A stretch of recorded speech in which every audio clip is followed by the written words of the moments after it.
Dans cette vidéo, je vais vous parler du 6e chapitre du livre Si l'ésotérisme m'était compté, tome 2. Et dans ce chapitre, j'aborde la question qu'est-ce que la matière? Qu'est-ce que la matière du point de vue physique? Quels sont les différents états de la matière?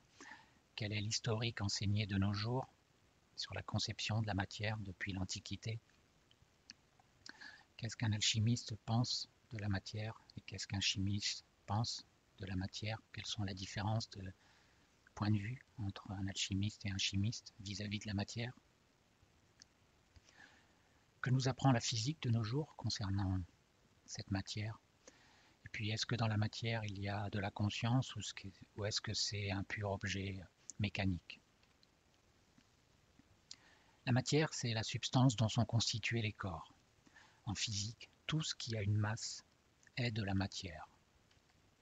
En cosmologie, par contre, il y a deux types de matière. La matière qu'on appelle baryonique, qui va être composée de particules élémentaires, protons, neutrons, électrons, photons, qui forment des atomes, molécules.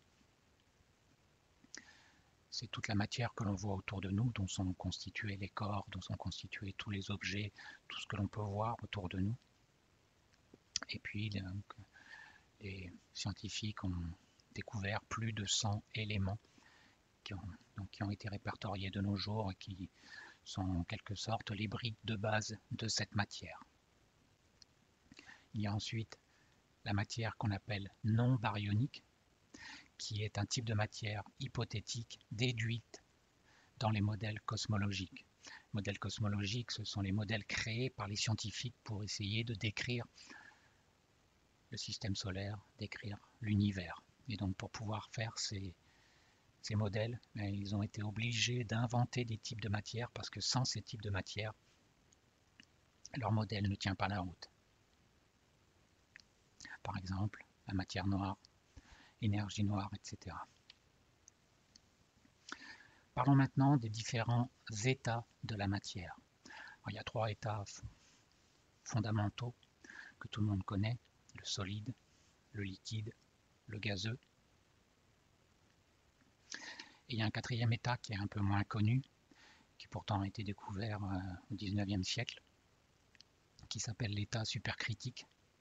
Et cet état supercritique a lieu à partir du moment où il y a une température très élevée et où il y a une densité très forte. Donc à partir du moment où un élément va se trouver dans une température très élevée et une densité très forte, il va être dans un état qui est appelé supercritique. Et d'après les scientifiques, cet état supercritique se comporte comme un intermédiaire entre du liquide et du gazeux. C'est-à-dire que ce n'est pas quelque chose de solide. Qu'est-ce que ça veut dire? Qu'est-ce qu'on nous dit sur l'origine de l'univers? On nous dit qu'à l'origine de l'univers, il y avait des températures très élevées, il y avait une densité très forte. Il y a donc de très grandes chances pour que s'il y a une température très élevée et une densité très forte, que la matière soit dans cet état supercritique. Et si la matière dans cet état supercritique, eh bien ça n'était pas quelque chose de solide, dans un état solide, mais dans un état intermédiaire entre le liquide et le gazeux, car c'était dans un état supercritique. Il y a aussi un autre état de la matière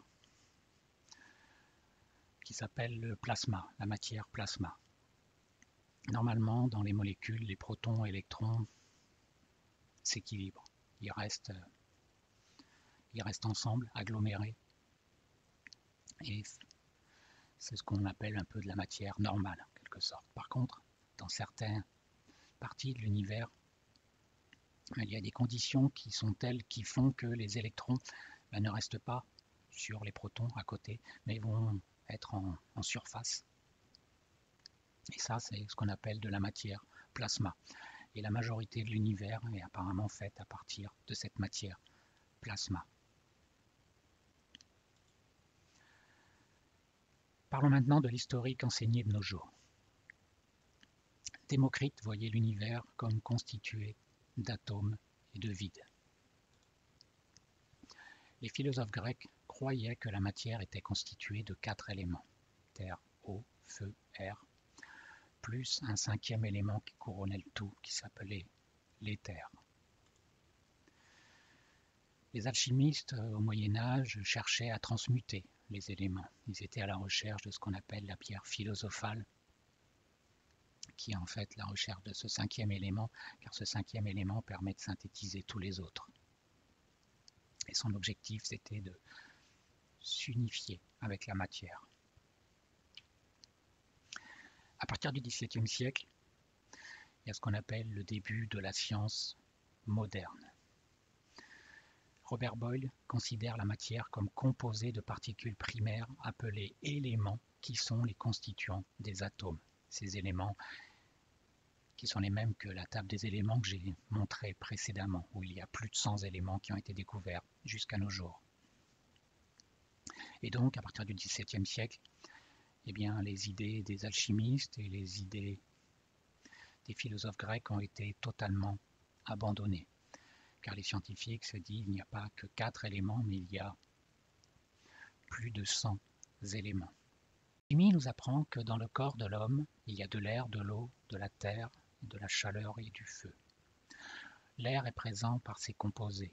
L'eau se trouve dans les sécrétions, la terre dans ses constituants inorganiques, et le feu dans la chaleur animale. Le kabbaliste sait par expérience que l'esprit élémental n'en possède qu'un, et que chacun des 4 règnes a ses esprits élémentaux particuliers. L'homme étant au-dessus d'eux, la loi d'évolution trouve son application dans la réunion des 4 éléments en lui. Donc pour les traditions, l'homme est le macrocosme du microcosme de la nature de ces 4 éléments. Donc ces 4 éléments vont se retrouver à l'intérieur de l'être humain, qui va les synthétiser tous. Pour Platon, il y avait ces 4 éléments, avec couronné au-dessus ce 5e élément appelé éther. L'éther qui est similaire à une pensée, car c'est dans un état en puissance. Cet état en puissance, bien pour se manifester, il va utiliser l'élément feu pour rendre visible cette pensée. Il va utiliser l'élément terre pour rendre solide cette pensée, et l'élément air et eau pour faire le lien, la transition, la matérialisation entre les deux. Pour les traditions, dans la matière, il y a ce qu'on appelle des architectes, les esprits de la nature. Chaque élément comporte des entités qui vont architecturer la matière, lui donner sa forme. Par exemple, pour l'élément feu, ça va être les salamandres. Pour l'élément air, les elfes ou les sylphes. Pour l'élément eau, les ondines. Pour la terre, les gnomes. Et donc, ces esprits de la matière, c'est en quelque sorte l'aspect conscience. C'est ce qui va permettre de constituer les formes que l'on va voir par la suite. Tout cela pour dire que les éléments des traditions sont des principes non corporels. Ils n'ont aucun rapport avec les éléments des physiciens. Les physiciens modernes cherchent à découper la matière. Les philosophes grecs cherchaient à réunir cette matière et donc trouver des grands regroupements pour la réunifier. Découper la matière, c'est ce que fait l'intellect, le mental inférieur. Chercher à réunir, c'est ce que fait le mental supérieur. Trouver l'unité à l'intérieur de toutes les choses. Parlons maintenant de la nature du vide. De nos jours, il est reproché à Aristote de ne pas avoir accepté l'existence du vide. Il écrit en effet que pour lui, le vide n'existe pas.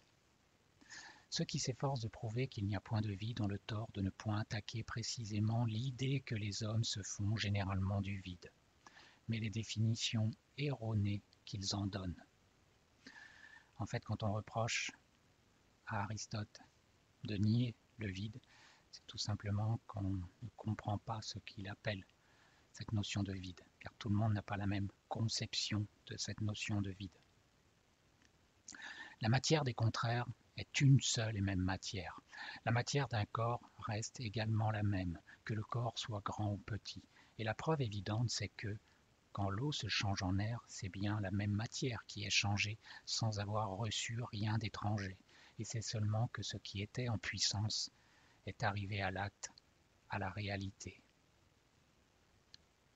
Donc quand quelque chose est en apparence, disparaît en apparence, ça ne veut pas dire qu'il n'y a plus rien, ça veut juste dire qu'il va y avoir un changement d'état. Donc pour Aristote, pour résumer, la matière reste une, même si elle est divisée en changeant d'état. Et donc le vide n'existe pas séparément des choses. Donc quand Aristote dit que le vide n'existe pas, c'est pas qu'il nie qu'il y a du vide, c'est tout simplement que pour lui, ce vide, il conçoit la vie, et c'est ça la différence entre les scientifiques modernes et les scientifiques de l'Antiquité, c'est que dans l'Antiquité, ils concevaient la vie comme une unité, comme un tout, alors que de nos jours, on cherche toujours à diviser les choses.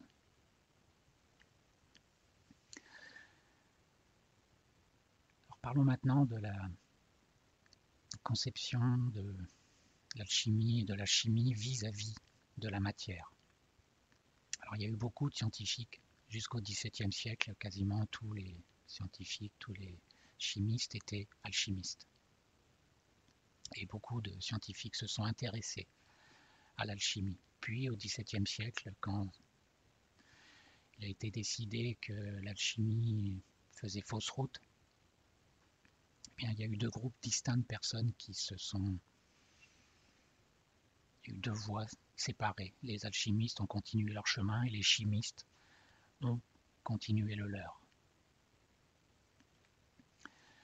Et quelle est la différence entre un alchimiste et un chimiste? Eh bien, c'est tout simplement que pour le chimiste, la matière existe, mais cette matière n'a pas de conscience, elle est purement mécanique.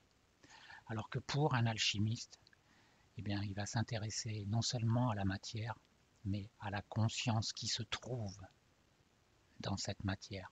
Et le fait de s'intéresser à la conscience qui se trouve à l'intérieur de cette matière, ça change tout.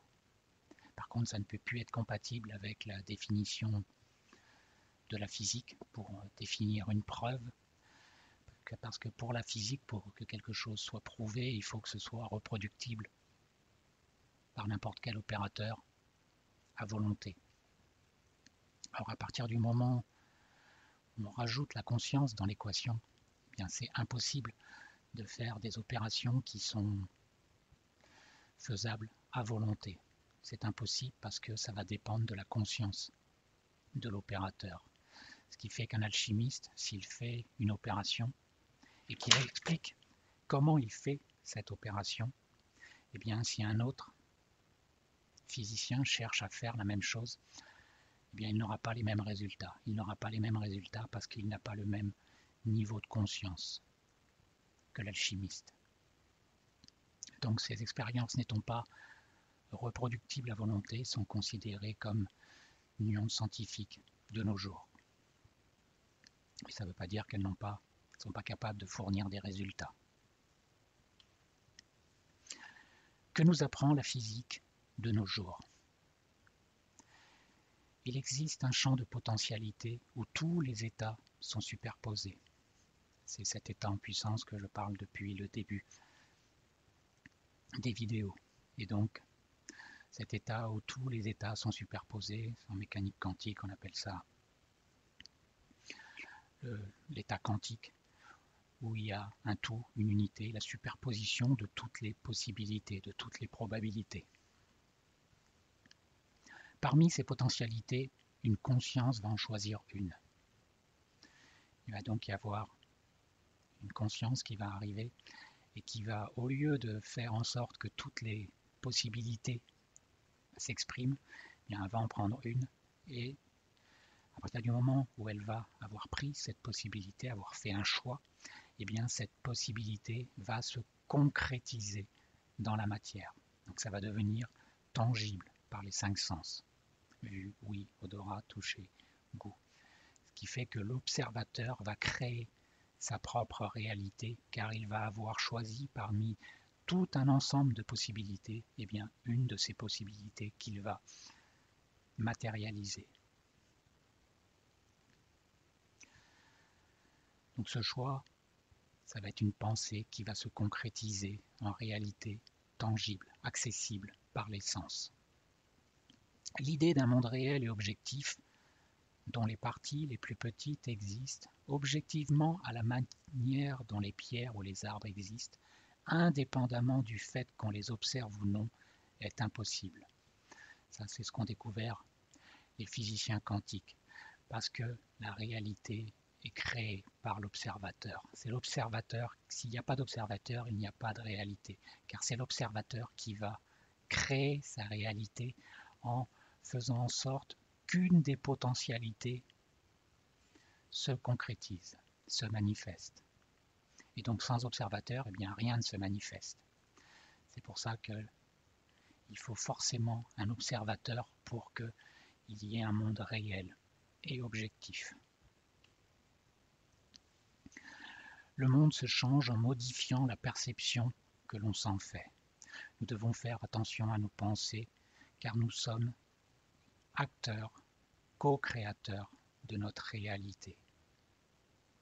C'est nous qui choisissons quelle potentialité va se concrétiser, inconsciemment ou consciemment, plus souvent inconsciemment. Mais justement, le but de l'évolution de l'être humain, c'est de faire ces choses-là le plus consciemment possible. La conscience en mécanique quantique. Max Planck, qui est un des plus grands scientifiques en mécanique quantique, nous dit « En tant qu'homme qui a consacré toute sa vie à la science la plus lucide et à l'étude de la matière, je peux vous dire ceci en conclusion de mes recherches sur les atomes. Il n'y a pas de matière comme telle. Toute la matière est originaire et n'existe que par la vertu d'une force qui cause les particules d'un atome à vibrer et qui soutient tout ce système atomique ensemble. » Vous entendez, il y a une force qui cause les particules d'un atome à vibrer et qui soutient tout ce système atomique ensemble. Que nous disent les traditions? Il y a des architectes dans la matière. Faites le lien. Nous devons supposer derrière cette force l'existence d'un esprit conscient et intelligent, ce que les traditions appellent esprit de la nature. Cet esprit est la matrice de toute matière. Et ça, c'est Max Planck qui le dit. C'est l'un des plus grands scientifiques.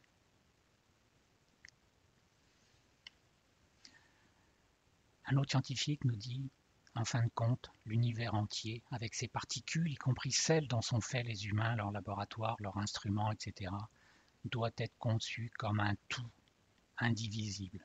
Vous voyez ce que faisaient dans l'Antiquité les philosophes grecs.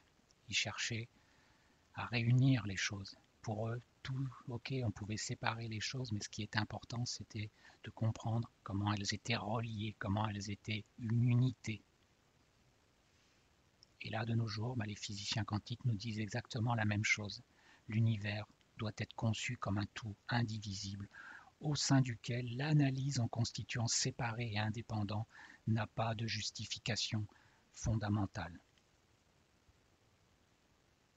Tout ça pour vous dire que la pensée des physiciens quantiques de nos jours est similaire à la pensée des philosophes grecs de l'Antiquité.